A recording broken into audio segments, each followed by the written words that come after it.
With this academy class, we actually brought them in as paid employees. This is the first time we've done something like that. It was a really unique experience because it allowed for maybe some of those people that are looking for a career change, normally wouldn't be able to afford to take 3 months off of work and go unpaid to be able to go through an academy. One of the biggest things with going into any organization is going to be that understanding of the culture. What are the kind of the unwritten rules, expectations, how do you act? When we were up at the training center, we would look to obviously cultivate that as much as possible. But now since we're in the department, now there's more of that visual of not only interacting with our different officers, detectives, but then seeing how they handle themselves, how they act. You can go to any academy and learn just what the academy teaches you. But the larger part of all of that is how you apply the law, how you apply department policy. And so coming out of a general academy, you have no basis. Joining our team right away, from day one, we steep them in our vision, mission, and values, our organizational culture, our theories on law enforcement philosophy, how we police, why we police, how we hold ourselves and others accountable. And that is integrated throughout the whole academy. So not only do they get the North Dakota Post mandates and classes, but they, above and beyond that, get all of the other pieces that make them a part of our Fargo PD team.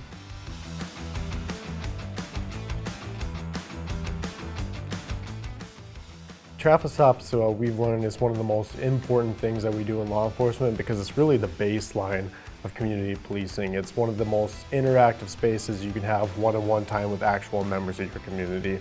So it really gets you that experience and practice to be able to communicate with people, learn a little bit about their background, what they understand, what they don't understand, and use it as a teaching opportunity.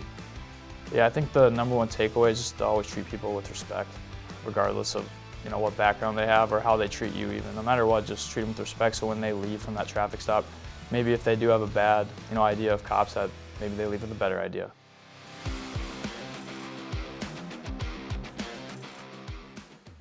The CSI training, for our practical senses, both of those of us who will be training just to be patrol officers starting out, you really get to develop a respect, getting really into the weeds on how all that works and how difficult it can be. So going through the practical side and doing all the measurements and everything, you really get an understanding of what they work with. You had to really pay attention to certain details.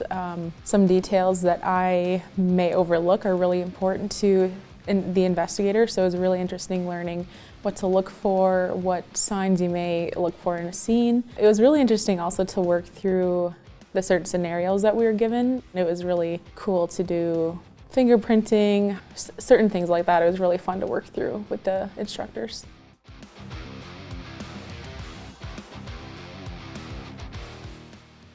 Our wet lab for DUI class was very interesting. I would say that was one of the first times we've had like a real life experience with it, where we actually had people who were under the influence of alcohol and we could test our SFSTs on them. I'd had a little bit of exposure with that through the Air Force, but seeing it in this scenario in a controlled environment was really great. We got some really good reactions, and I was really surprised at how much bounce there was when we were doing those in the eyes. It was interesting to work with Zach's brother. He was really awesome to work with, especially because that was our first person to work with. And he was still new to it, and so he hadn't figured out all the steps of what we were gonna ask, how it was gonna go. So being a part of that was really fun. It was definitely one of those moments where you have to even if someone is really intoxicated and they're being funny, they're being hilarious, you have to really you have to compose yourself. And that was one of those moments where it was kind of why I brought him in, because I knew he would make me laugh, because he always does. And I would just be like, okay, if he comes in and I can do these tests on him while he's just messing with me, I can do it on other people and I can compose myself.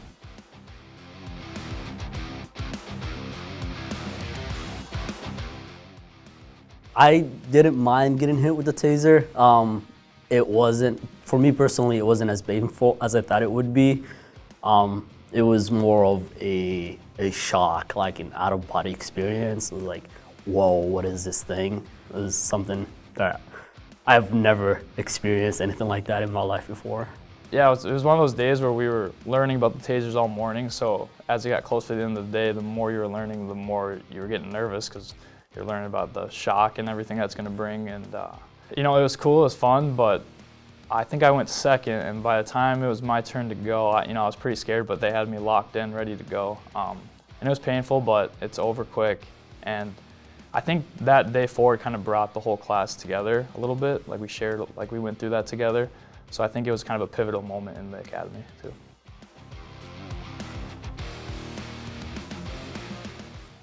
Yeah, I would say the classroom and then transitioning to those scenarios has been the most beneficial. To really see how you're going to react in a situation as what has been the biggest thing for me. Because you can sit there and do PowerPoints all day, but until you're actually put in that situation and put the stress on you and see how you react is really exciting when you do the right things. And also it's a great learning curve when you don't, and you realize like, oh, I need to work on that, or just situationally with my heart racing now, I think completely different than when I did when I'm calm and collect taking a test.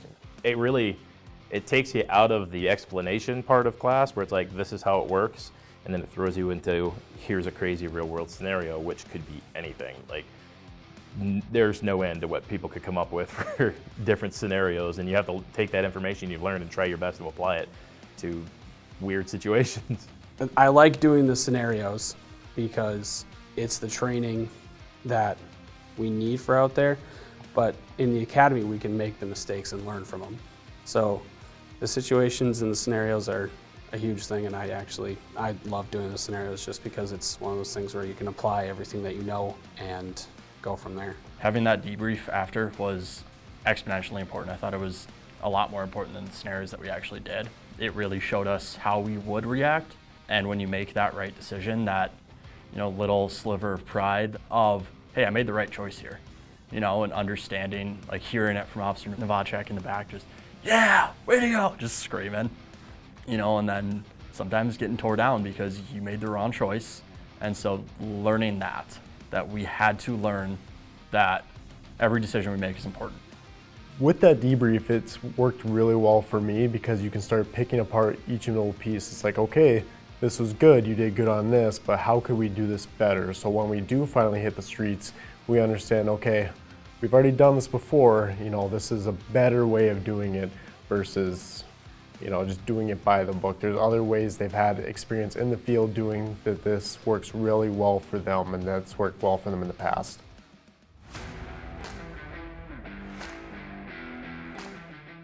It's very important for us to be able to understand and articulate when we're able to use a firearm, and how that's really, in most cases, that's our absolute last tool that we're going to use. And our biggest tool is how we communicate with people and being able to understand that. And I enjoyed learning in a safe and controlled environment to where I was able to learn the right way and I was able to learn the Fargo way, how we do things here. And their emphasis on articulation. Can you do this? Are you allowed to do this?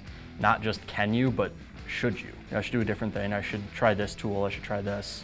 See if I can call someone, de-escalate this situation. The department's done really well with throwing you in different scenarios with the firearms, whether that's even in the range, doing stuff behind barricades or doing it in a stressful situation, actual situations that you're going to encounter in the street, because it's not just point and shoot. It's high stress, high adrenaline situations that you don't come across every day, and they've done really well at instilling that, whether it's through scenarios or firearms training, to allow us to experience some of those emotions in high adrenaline situations. So when we finally do, if we do encounter it on the street, this isn't the first time we've been in this type of situation. Here, you're working with people whose primary job is that topic that you're working on for the day. Like, that's what they do day in, day out. That's what their specialty is. So it's really awesome to be able to work with specific experts in those fields. Having that kind of expertise constantly teaching us and kind of educating us on everything has been excellent. Just when they enter the academy, they don't really know each other much, just like they don't really know us. But as the academy progresses, we start to see personalities, we start to see what makes people tick, we start to see what they're interested in. And then we find those common relations, and then we can build on those to help build those mentoring relationships. A lot of times it comes back to one of our vision, mission, values of professionalism. And in there's obviously that balance where we treat people with respect and we have a job to do, but we're also human as well.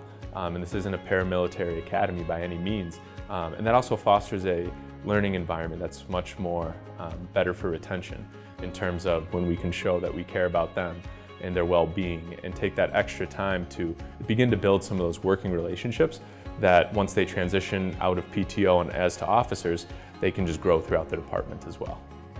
So the Fargo Police Academy is certified for over 450 hours with the North Dakota Post Board. So what that means is by the time they start the academy through the end, they have to go through all the various terminal performance objectives that's required by the state. If they're successful throughout the academy and complete the academy successfully and earn those 450 hours, then they move on to our police training program, which is another 16 weeks where that officer is paired up with a police training officer where they ride with that officer every day for 16 weeks.